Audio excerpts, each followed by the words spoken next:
So may staff rin ako na nagre-review lahat. Ayan, ha? So rini-review ng isang team namin yung mga papeles na pinapirma. Yung sa inyo, sir, sigurado din kayo nung dumaan sa inyo yung BICAM report, walang ganong mga blanco. Sa akin wala eh. Wala akong... Sa akin and my team, wala kami nakitang blanco. Kasi Yung isang senador na Yan. sinabi niya, binasa niya Yan, at ipinagkatiwala na lamang niya sa kanyang mga staff na punan yung blanco. Mm. Magpalit ho kayo Mm. ng pwesto Mm. ng iyong staff. I-demote mo Mm. yung sarili mo at yung staff mo Oh. na nagbabantay ng Bicameral Conference Committee report na dapat trabaho mo, i-promote mo. Ay. Siya ang gawin mong senador at ikaw ang dapat staff niya. Tunay na balita, walang kinakampiyan, sumasalamin sa katotohanan lamang. What's up mga kayon? Welcome back pa rin syempre dito lang sa Joe Malone TV para sa programa natin na Issue ng Bayan, ating pag-usapan. Today is January 25, araw ng Sabado dito sa Pilipinas. Kaya magandang umaga, hapon, gabi kung saan ka man naroroon at nanonood at nagkikinig dito sa programa natin. At Joe Malone TV po ang inyong lingkod. Unang-una, dapat pasalamatan natin ang ating mga viewers, lalo-lalo na yung mga OFW natin na laging nanonood. Thank you so much sa pagtangkilik, pagtambay, pagkikinig dito sa Joe Malone TV dahil naniniwala kayo na kahit papano merong sense itong pinag-uusapan natin dito. Di ba mga kayo? Tama naman, di ba? Hindi naman kayo magtsatsaga kung wala na kayo nakukuwang sense man lang dito sa pagbablog natin. Okay? Pati yung mga viewers natin dito sa lokal, sa Pilipinas, Luzon, Visayas, Mindanao, attendance check po muna tayo. Maraming salamat sa inyo mga viewers natin, mga minamahal kong tagapakinig, tagapanood, at mga kakwentuhan natin. Di ba? Attendance check po muna tayo dyan sa baba. Pakicomment na lang dyan sa baba kung saan kayo naroroon at nanonood dito sa programa natin. Watching from Sweden, London, Illinois, Miami, New York, America, UAE, Davao, pati na rin sa Pilipinas sa lokal, watching from Negros Occidental, Mindoro, Tawi-Tawi, Bulacan, Cavite, Laguna, Pangasinan, Pampanga. Shout out! At maraming salamat sa pagsuporta nyo sa Joe Malone TV. Ito na, pag-usapan natin to. Kung bago ka sa channel natin, huwag mo kalimutan mag-like at mag-subscribe. At i-click mo na yung notification bell para lagi kayong updated sa mga videos na ina-upload natin araw-araw. At huwag na rin kayong mag-skip ng ads kung wala naman kayong ginagawa at nai-enjoy nyo naman yung ating topic, huwag na rin kayo mag-skip ng ads nang sa ganon, magkaroon din tayo ng konting revenue na panggala natin sa labas pagka mayroong mga rally-rally, pampamasahe natin, mga ganon-ganon. At pakitang suporta nyo na rin sa mga tulad naming mga content creator na pilit bumaboses, nakikipaglaban at binibigyan ng awareness yung mga taong hindi pa aware sa politics natin. Yung mga talagang alam mo yun, yung hindi naman sa walang alam, yung hindi, walang knowledge, walang awareness pagdating sa politics natin at kung ano yung nangyayari. Kasi ito, naniniwala ako, ang inyong lingkod, Joe Malone TV, na dapat natin bosesan yung mga ganito. Kasi unang-una, itong budget, pera natin to. Hindi ko lang pera to, pera nyo to, pera natin lahat, contributed total na mga taxes natin na binabawas sa mga sahod natin. Yan yung mga napupunta sa mga budget. So, dapat, we should have maximum care, 'di ba? Pakialaman natin yung mga ganyan kasi pera natin 'yan 'di ba? Ang lagay mapunta lang sa kanilang mga bulsa. 'Di ba? Wag naman sana, okay? Eto na, ano 'yun? Eto na.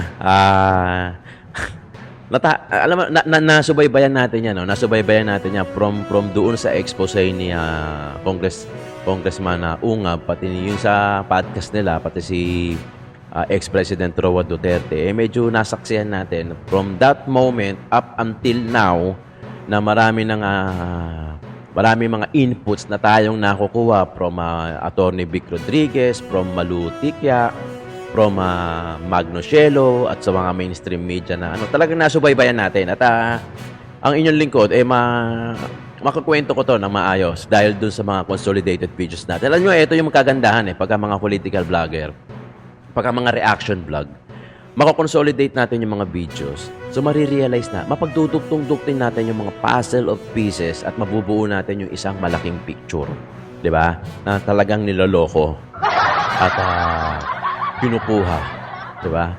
Yung pera, yung kaban ng bayan at ginagamit nila sa kanilang personal na interest. And that's the fact, that's the truth na kailangan nating harapin, pag-usapan himay-himayin at pagkakwentuhan ng sa ganon, actually marami na tayo eh. Di ba lagi ko naman sinasabi sa inyo yan, marami na tayong aware sa politics, pero mas marami yung mga hindi nangingialam, yung mga hindi aware na ganito na pala kalala at ganito na pala yun yung nangyayari sa mga budget, sa gobyerno, sa politika ng ating bansa na dapat pinapakialaman natin dahil hindi na tayo nabubuhay sa lumang panahon kung saan tikom yung mga bibig, nakasarado yung tenga at pati nakapiring yung mga mata na hindi tayo pwedeng lumabas. Pero ngayon, dahil through sa mga gadget, cellphone, nakapipicturan, CCTV, nakukunan at nagkakaroon ng investigasyon at kahit pa paano nare-resolve naman in fairness compared to way back years ago. Di ba? Ito medyo mahaba yung video natin pero I'll promise you na talagang maganda to. Kasi marami ng mga mainstream media, tinatanong nila, kinukuha nila ng kapanayam, yung mga senador, yung mga congressman, kung meron ba talagang blanco. Kasi that's the question kung meron bang blanco. So definitely, walang nagsisinungaling between PBM, Bongbong Marcos, ang ating Pangulo, pati na rin kay ex-President Roa Duterte. They are telling the truth.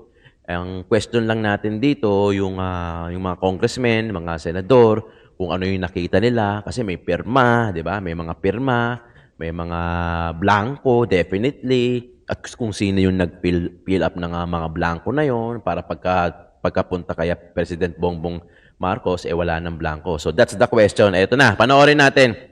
Senator Win Gatchalian, pati na rin si Atty. Vic Rodriguez. Medyo mahaba-haba ito kaya magandang pag-usapan magandang pakinggan. Issue ng bayan natin pag-usapan, paki-like and share po yung video natin, ha? Namin yung front page, pero rini-review ng mga staff, lahat ng mga annexes, lahat ng mga attachments, at of course, rini-review rin yan ng chairman bago pina-finalize yan.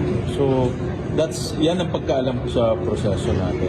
Sir, posible ba mangyaring gano'n na may pipirmahan, may papasend BICAM na blanco yung mga items? Kasi kung blanco, hindi magbabalanse Kailangan balanse yung budget balanse yung Talagang hindi magbabalanse. For example, yung House Amendments, yung Senate Amendments, at of course yung final product, yung JA, dapat balanse yan. So kung ang iniisip ko, kung blanco yan, hindi magbabalanse siya. That's number one. Posibleng may black item. Sa pagkaalam ko, hindi pwedeng peperma ang chairman ng blanco. Kasi ako, nag-chairman rin ako ng ibang committee. Pag sinasubmit sa akin ng mga committee report, binabasa ko talaga yan until the very annex para alam ko kompleto lahat. So, naniniwala ako na ang chairman hindi peperma ng blanco. Sir, yung BICAM members, per page ang pirma nyo o yung certain portions? Depende yan sa perma kung gusto nila hilingin yung annex. So ako, ang binibigay sa akin yung front page, yung detalye, tapos yung special provisions, makapal kasi yung special provisions. So may staff rin ako na nagre-review lahat yan. Ayan, So rini-review ng isang team namin yung mga papeles na pinaperma. Sa inyo, sir, sigurado din kayo nung dumaan sa inyo yung BICAM report, walang ganong mga blanco? Sa akin wala Wala sa akin and my team, wala kami nakitang blanco.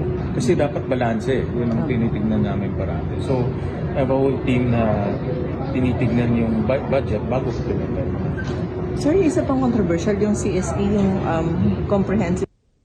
Yan na. Kasi kaya ko pinapanood sa inyo kasi merong 3:26 in the afternoon at merong segment dito, merong portion dito si Atty. Vic Rodriguez na kung saan meron siyang pinatamaan na senator and hindi ko alam kung si Senator Win Gatchalian ba yung tinutukoy niya or somebody else. Pero tandaan niyo yan, tandaan niyo yung mga portion na yon kasi merong portion dito si Senator Vic Rodriguez. Panoorin natin. Mahaba-haba to pero ang ganda kasi yung topic. Wala na akong mai-omit masyado Kasi maganda yung topic ni Atty. Vic Rodriguez. patuloy pa rin po na ating pag-uusapan sapagkat umiinit at lalong nagiging mainit ang nagaganap na cover-up ng Malacanang, ng Kongreso, dito sa una nilang binansagang fake news at ngayon kanya-kanya na po sila tila naglalaglagan.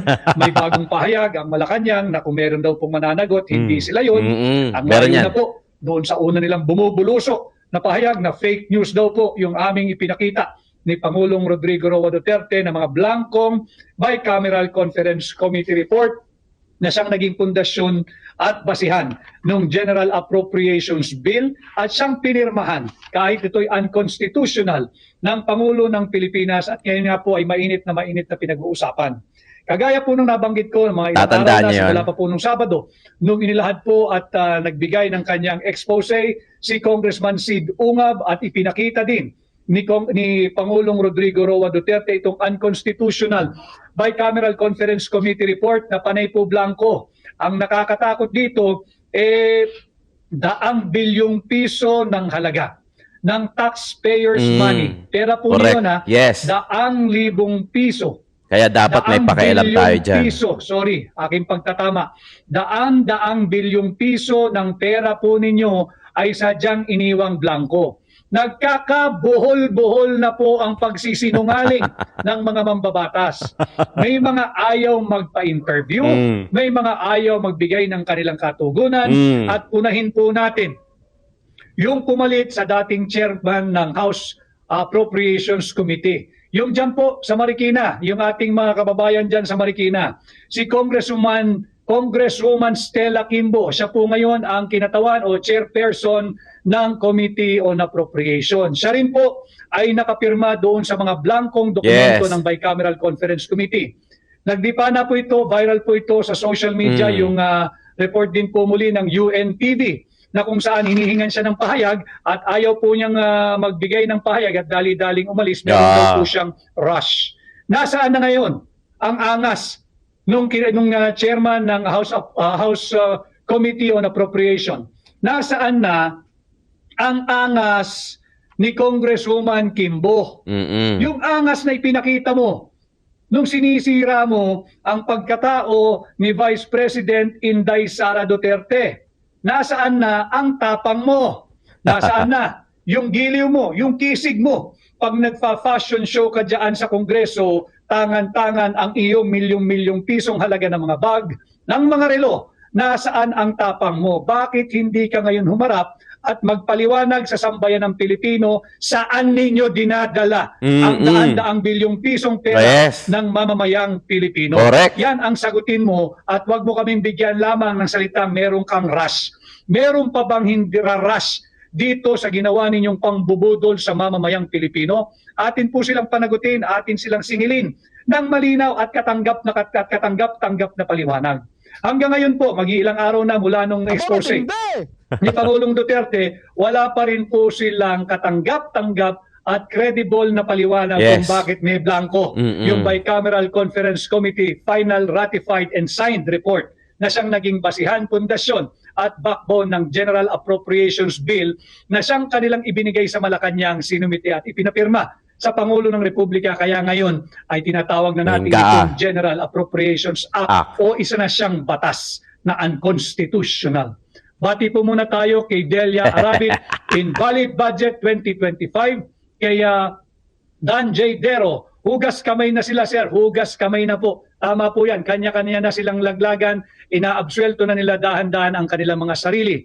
Kay Annalyn Basilio Abella, pwede ba yan sila makasuhan at makulong, attorney? Grabe ginawa nila, garapalan sa pera ng bayan. Maaari pong may managot dyan, maaari pong may makulong at meron talagang dapat makulong. Yes, dapat Kinakailangan meron. lang po natin malaman, ma-establish, ma-investigahan. Kung sino?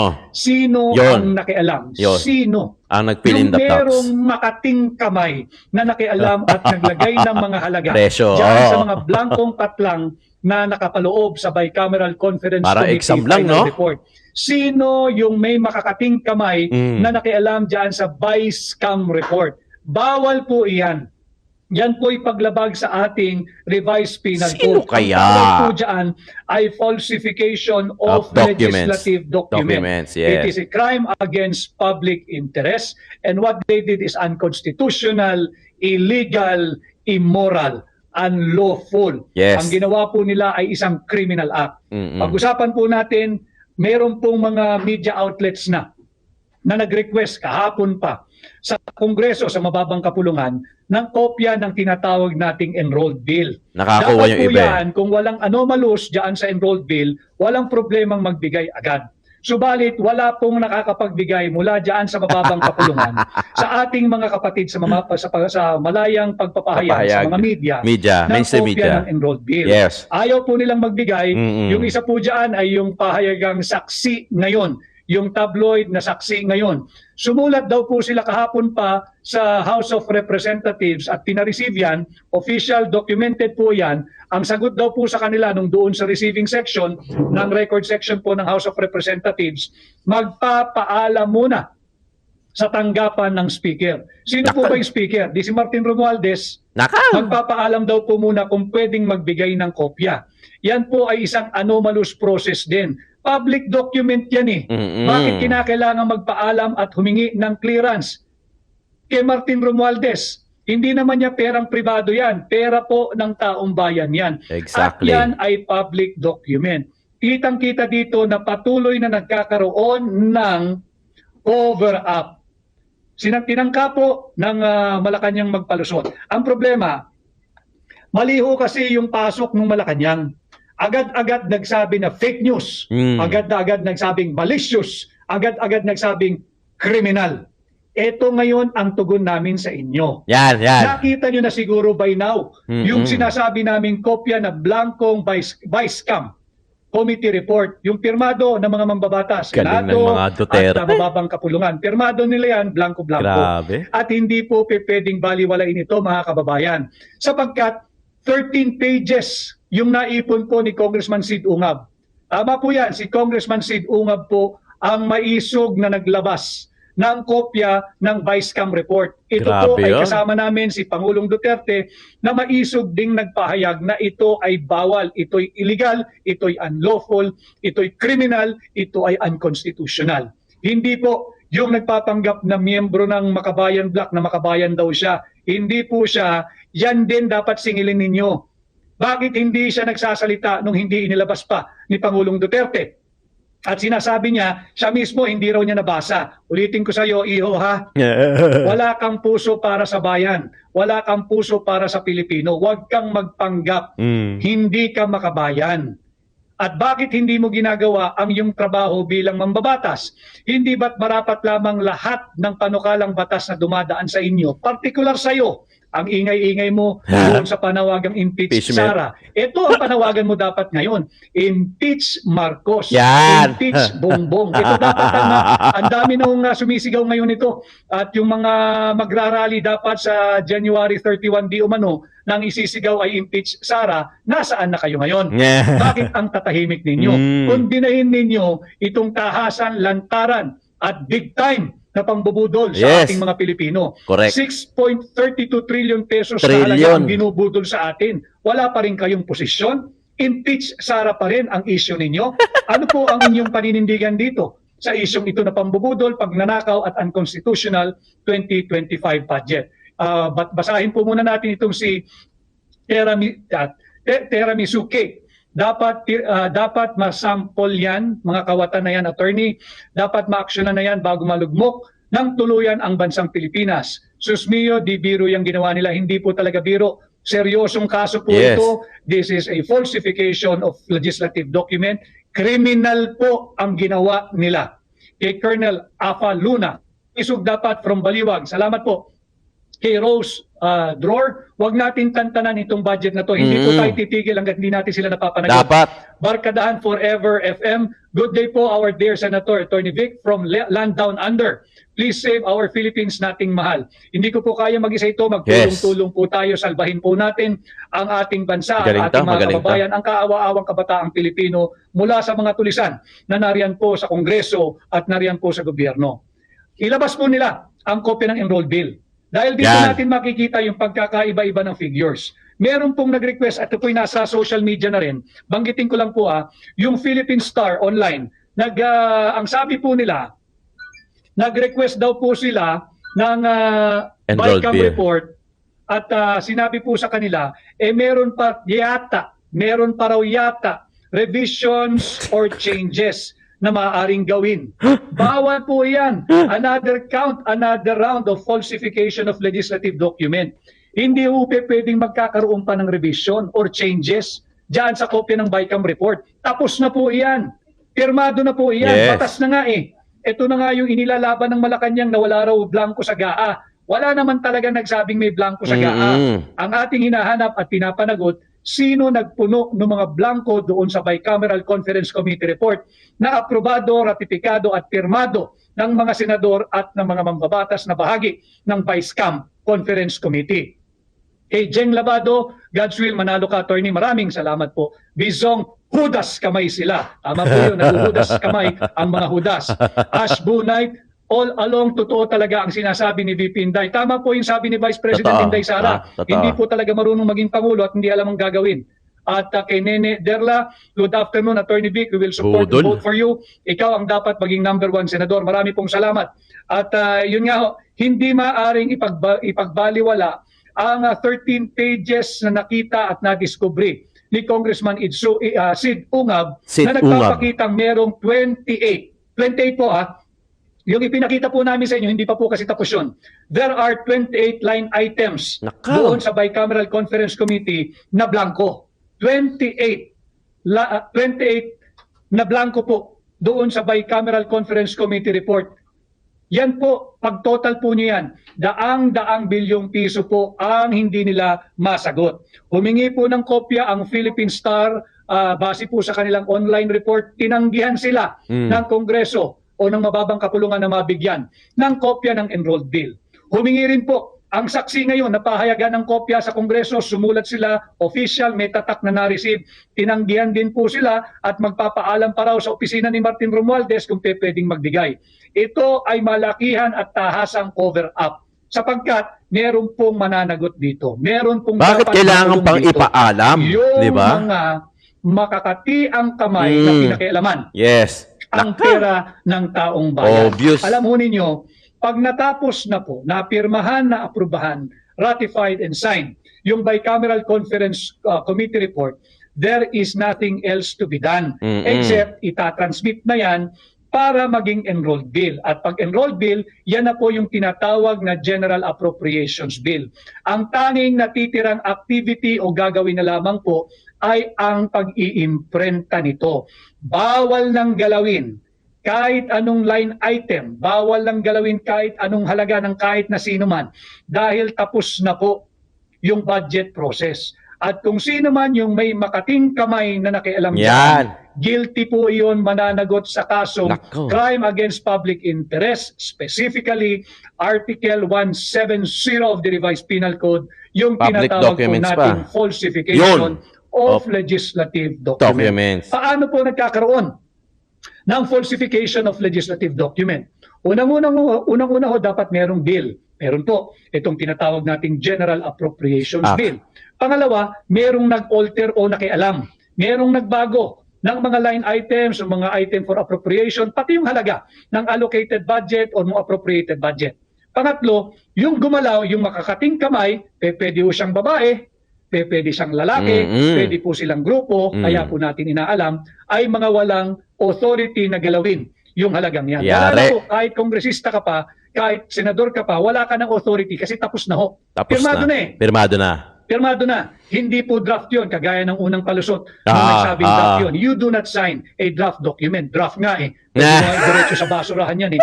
Ito ay yung final copy na ng Bicameral Galing Conference mo, Committee Vic. report. At pangapat na elemento dyan po sa falsification of legislative document, nagbago po yung kahulugan ng dokumento. Dito kitang-kita, nagbago. Nagblanko po eh. Paano po nagbago? Mula sa malaking halagang daang bilyong piso, binabago po nila. Wala pong nakakaalam ngayon kung ano yung tunay na final na halaga. Kasi nga ho, may nakialam. May makating kamay na nakialam. Yun po ang ating inaalam. Saan ba ito ginalaw? Tapos na ho sa Bicameral Conference eh. Ginalaw ba ito ng Senado? O ginalaw ito ng Kongreso, yung mababang kapulungan? O ginalaw ito sa Malacanang? Yan. At tandaan ho ninyo, napakaraming larawang naglabasan, busy ang Executive Department, pinag-aaralan ang budget at hinahanap daw po nila yung mga necessary adjustment. That alone is an admission na nakikialam ang Executive Department sa bulilyasong panukalang batas for 2025 budget.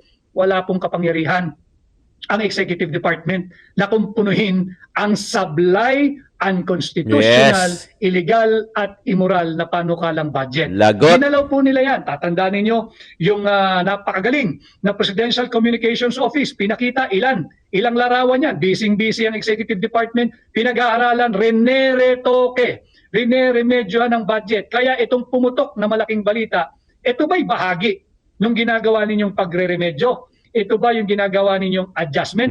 Ito ba yung ginagawa ninyong Yan ba? pagre-remedyo? Dapat sumagot din dito ang Presidential Communications Office. Mali yung Dapat. payo mo, kaibigan. Hindi mo dapat pinabas yung larawang yan, lalong nabubuhol ang iyong principal. Yun. Kay Maria Gonzaga-78, may vote for you, Attorney Vic, watching here in Japan. Salamat.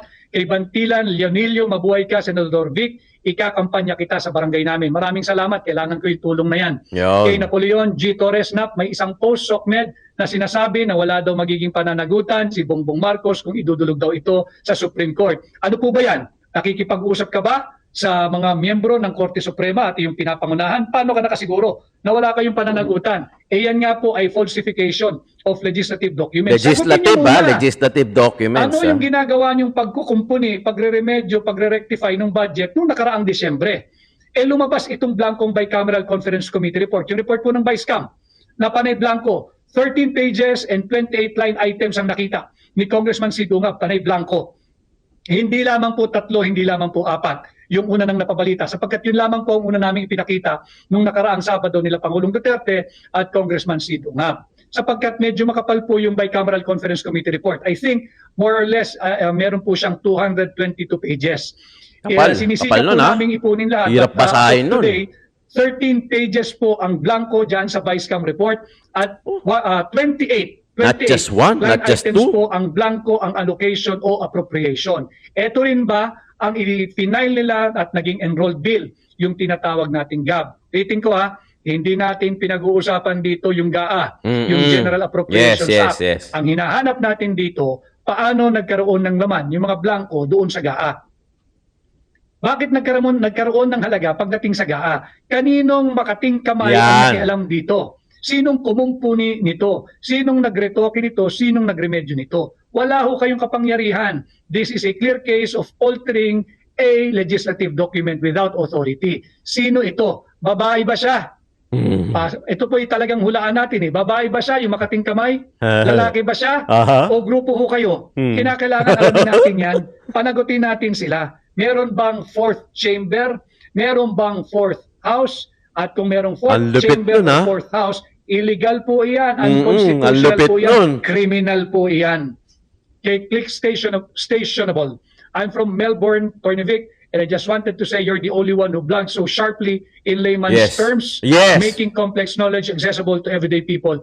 Click stationable. Ito po ang dahilan kung bakit ako nagkaroon ng diretsyong pakikipag-ugnayan sa inyo. Bukod doon Layman's sa paghatid term. ng tamang impormasyon, Yes. sinisikap ko po Mas na maiintindihan. maging na maintindihan Yes, oo. ng ordinaryong Pilipino Mamamayan, oo. yung mga usaping panlipunan na mahalaga at dapat Yes. tayong lahat ay may Galing. pakialam, dapat lahat tayo ay may tinig at dapat tayo ay magpahatid kung ano po ang ating saloobin. Whether kayo po ay sang-ayon sa aking mga ginagawang pagpapaliwanag dito o hindi, welcome naman ho kayo. Pati po yung mga trolls, welcome ho kayo dahil kinakailangan nyo rin naman siguro Galing, no? kumita at kinakailangan nyo mag-uwi ng makakain sa inyong hapagkainan. Maliman ang inyong pamamaraan, rinerespeto ko ang inyong opinion. Kay Galing, Zian galing. Laude, si Kimbo po ba nag-answer sa blank? Yun nga po ang ating katanungan babae ba siya?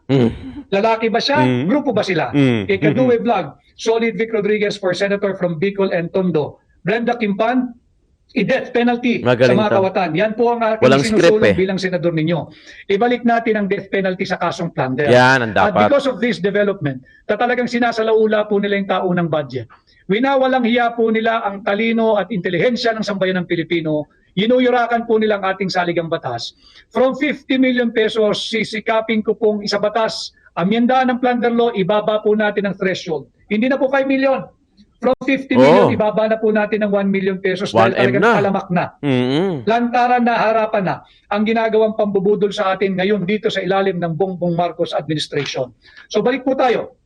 Hamunin natin sila, magingay po kayo. Yan. Ilabas Like ang and share kopya itong video ng na to, enrolled bill. Yan. Sapagkat from BICAM, pag inaprubahan na po yan at aprobado po yan, ratifikado, pirmado ng parehong contingent, yung contingent po ng Senado at contingent po ng House of Representatives. Pirmado po nila, hindi po draft yan. Blanco. Ang daming blanco, 13 pages. 13 pahina po nagpapakitang blanco sa 28, 28 line items po ang blanco. Ang naipapakita pa lamang po natin ay 3 or 4 na blanco at ito po ay yung mga ahensya sa ilalim ng Department of Agriculture. Kaya nga ho sabi ko, talagang hindi natin matutugunan ng food security dahil makikita mo, sa BICAM report pa lang tinitira na yung budget ng mga ahensya sa ilalim ng Department of Agriculture.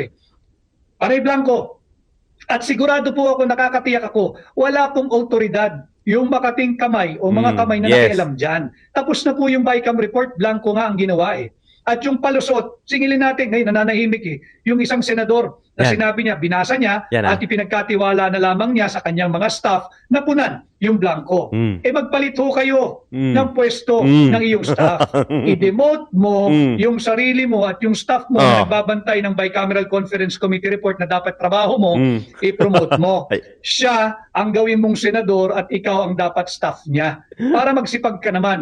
Kaya ka na riyan, binabayaran ka, sumasahod ka mula sa kaban ng bayan, mula sa buwis na binabayad ng mamamayang Pilipino para gampanan mo ang trabaho mo.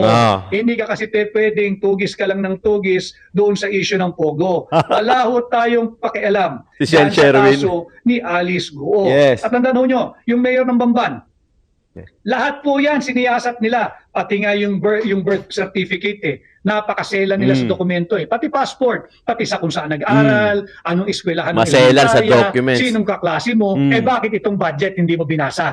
Akala ko ba ganyan kakasino bilang mambabatas? Yan yung imaheng pinoproject mo. Bakit dito sa 6.32 trillion budget tila nabulag ka? Naging pipi ka rin. Bakit at nagsisinungaling ka pa na wala kang nakita na blanco dyan sa Bicameral Conference Committee report. Talagang wala kang makikita kasi hindi pa tapos, pinirmahan mo na. Yun ang nagiging assumption ng sambayan ng Pilipino. At yung reporter ng UNTV, hindi rin ho natin siya pwedeng hindi babanggitin dahil itong reporter na ito, maisog ito At sa pagiging maisog niya, wag kang masisiraan ng loob. Ginawa mo lang yung tama, ginawa mo lang yung trabaho mo. Si Asher, basahin ko lang para hindi ako magkamali yung pangalan nito. Si hanapin ko lang linista ko yung pangalan nito Itong maisog na reporter po ng UNTV. Siya po kasi yung unang nag-report na kumuha siya ng kopya sa Kongreso. Sa Senado, sa Senado. At yung kopya po niya sa Senado ay parehas na parehas doon sa ipinakita namin ni Pangulong Duterte. At doon sa kopyang nakita niya, talagang blanco. Si Asher Cadapan Jr. Asher Cadapan Jr. ng UNTV, mabuhay ka. Kaya naman UNTV, proteksyonan niyo. Ito ata parang binura si Asher Cadapan Jr. Panindigan ninyo yung kanyang tamang report sa ngalan ng pagiging miyembro ninyo ng media o Fourth Estate. Ano ba trabaho ng media? Ilahad ang katotohanan. Ito ay upang labanan ang pagmamalabis ng mga nasa katungkulan. Upang balansehin ninyo yung pagmamalabis ng mga nasa kapangyarihan. Yan ang dapat na ginagawa o papel na ginagampanan nung tinatawag nating miyembro ng Fourth Estate. Ay mga kayon, putulin na natin dito kasi mahaba pa Pero ang galing, di ba? Tingnan mo kung gaano ka, tama nga ako Doon sa mga kino-consolidate ko ng mga videos regarding sa Vicecam na yan, ang dami natin kinuha kasi gusto ko, in layman's term, maintindihan ninyo. No, without, kasi yung mga terminology ng mga lawyers, syempre, hindi naman natin alam kasi hindi naman tayo lawyer. Not unless lawyer ka, siguro maiintindihan mo yung mga terminologies nila. Pero, in general term, tayong mga layman's term, mas na-explain nila kung saan kaya nating abutin. Diba? Ito yung kagandahan Ito yung sinasabi ko lagi ito. Ito yung kagandahan pagkasama sa amin kayo manonood sa mga political vlogger. Syempre yung mga trusted, yung mga dekalidad na political vlogger. Nako-consolidate namin yung mga videos. Napapanood ko din yan, napapanood din namin yan, na pag-aaralan namin. Pinadudugtong-dugtong namin. So tayo, in layman's terms, sa level ng pagkakaintindihan natin, ng pag-iintindi natin, makukuha natin, magigets natin through puzzle of pieces na pinadudugtong-dugtong namin ng mga political vlogger, and at the same time, makikita natin yung, magkakaroon na tayo ng idea ng malaking picture. Diba? Ito yung kagandahan. Ito yung lagi ko sinasabi. Kasi gusto ko, hindi naman lahat tayo, aminin man natin, magigets natin yung mga terminology ng mga laws, mga 'Di ba? Pero in layman's term, eto, pinagduktong-duktong ko na. Ang dami na natin topic kung nasundan nyo. Yung mga lagi nanonood sa akin. Kung nasundan nyo, we have clips came from Malutikya, came from Attorney B, came from Shelo Magno. Meron din kayong clip galing kay Magalong, kay Mayor Magalong. Ang dami kong kinunan. Pati mismo doon sa kila Congressman Ungab, pati kay Duterte, meron din tayo noon. Parang a night before, nag-upload na kaagad ako. Kasi gusto kong malaman at gusto kong maintindihan ninyo, lalong-lalo na yung mga hindi pa aware, na ito yung nangyayari. Which is ito na nga nangyayari. So hanggang sa dumating na tayo doon sa point na sino yung nangialam. Ando doon na eh. Kasi noon, di ba, ang una niyan, nung nag-podcast sila Rodrigo Roa Duterte, pati sila Congressman Ungab, di ganyan. Tapos sinabi ng Malacanang, fake news yan kasi pinirmahan daw ni Bongbong Marcos, meron na, may blanco. May walang blanco. So sila Ungab, saka sila Rodrigo Roa Duterte, may blanco. So ganun pa nga, hanggang sa makarating na tayo dito sa kung sino yung makating kamay ang nag-fill up ng mga blanco na yon. Tapos ang nakakalungkot pa dyan, may mga ilang senator, may ilang congressman, may mga ilang nagsalita na, may iba hindi pa, may iba nagmamadali, may mga inaasikaso daw, yung iba hindi sumasagot, yung iba parang tengang kawali, walang naririnig. Diba? Ito yung magandang pinag-uusapan natin dito because this is our own money na contribution natin sa mga binabawas sa sahod natin at napupunta sa pondo ng kaban ng bayan na gagamitin para sa mga future o existing o mga current projects. Na okay lang naman kasi tayo rin naman na makikinabang kung doon talaga napupunta. Okay, malinaw? Okay? Iwan ko na sa inyo yan mga kayon dahil masyado na mahaba. Kung nakaabot ka sa dulo ng video na to, paki-like and share yung video natin. Ito yung tanging suporta na may bibigay nyo sa amin. Pati na rin yung huwag mag-skip ng ads. At kung gagawin mo yan, saludo ko sa iyo. Maraming salamat. Sa mga viewers natin, OFW man o dito sa lokal sa Pilipinas, sobrang thankful ang Joe Malone TV sa inyo dahil sinusuportahan nyo ako bilang political vlogger. At on my end naman, I assure you and I promise you to give you quality content o dekalidad na content na hindi fake news, na hindi natin basta hinugot sa kung saan-saan tapos diniscuss ko lang sa inyo. Maraming salamat. Thank you so much. Mga kayon, Joe Malone TV po ang inyong lingkod para sa issue ng bayan ating pag-usapan.